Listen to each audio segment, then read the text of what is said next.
Blessings sent from above, grown with care and love. Blessings sent from above, grown with care and love. Hey, what's up, y'all? I'm back with another video. Same outfit, same day. It don't matter, okay? Mind your business. Mind your business. I need to get a few of these done, okay? While I have some time. All right? Now, I wanted to come through and show you guys a couple of the tools that I've gotten lately that are really helping me on my balcony garden. So, one of the biggest struggles that I've been having is as I'm like building out my balcony garden and trying to fill up some of my new containers, I have come across the fact that I'm doing a lot of like bending and picking up the bag of soil, things like that, to fill up and mix my potting soil and amendments into it. And I'm also like, not that digging your hands into the soil is a bad thing, because I like that, but it's a lot when you're out here for an hour and a half or 2 hours and you're feeling it the next day. So something that I've gotten that's helping me out is, let me show you, this little shovel. Now, excuse it, obviously I have put it to work since I've gotten it, but I paid like $6 or $7 for this at my local discount grocery store. It's not very tall. Like, how big do I think this is? So it comes up to like my thigh, and I'm only 5 feet tall, so it's maybe 2 feet, 1.5, something like that. It's not very big, but it has been so very helpful as I've been mixing everything up and trying to fill all of these giant containers and my my garden tower and the ones on my railing. It's just been so good to have. Something else that I have loved from the same store, I think I paid $15 for this hose, right? And now you guys know I'm on my balcony right now. I don't have a lot of space to store random things, right? So I got this hose, and right on the other side of my door to my balcony is my kitchen. And I got this little adjuster piece that I can put on my faucet that I don't have to take on and off. I leave it there. And I can just screw my hose onto my sink faucet and come out here and water. Is that not amazing? I spent so much time last year going in and out with a bottle like this, right? This is an old like soap refill that we drilled a hole into the top of, right? And I just water that way. Now this water looks gross because it had some fish fertilizer in it that I just used yesterday, but yeah, coming in and out with one bottle over and over to fill and water all the containers that I had out here was a nightmare. So I needed to figure out how to better utilize my time and get what tools can help me properly water everything as often as it needed to be watered, especially once summer comes, and sometimes you have to water twice a day. Y'all want to do that twice a day? I don't. So that has been very, very helpful. Okay, so the other thing that I have found to be very helpful is my friend right here. Yeah, Broke Farmer 76 calls his hootie hoot. He don't have a name. Okay, I don't remember his name, but we did name him. But so helpful. So last year I had an issue where I was growing some beets right here on my railing, right? And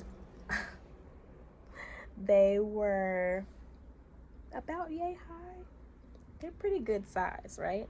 And these little baby sparrow birds, they're not very big, probably smaller than my hand, right? Came and decided that they wanted to have a little buffet on my beets. Yeah. So that was fun to see. And I kid you not, you guys, even when I came out here and cleaned it up, okay, I was like so upset that they ate all my plants that had been growing for a couple weeks and were looking so healthy and amazing. I cleaned it up and I had like the balcony door open because it was summer. It was nice and warm. They kept coming back and like looking at us in the face like, you got some more? Are there some more? You can put some more out so we can have a little bit? Yeah. Crazy. So I replanted. I went and got me an owl. And you have to move them around. Don't leave him in the same spot the whole time. Otherwise they get used to it and they know that he's not really a predator, right? So you have to move him around. He doesn't always stay in the same spot. There's like 3 or 4 spots on the balcony where he lives, so that he can sort of keep them at bay. But also get you some tool, right?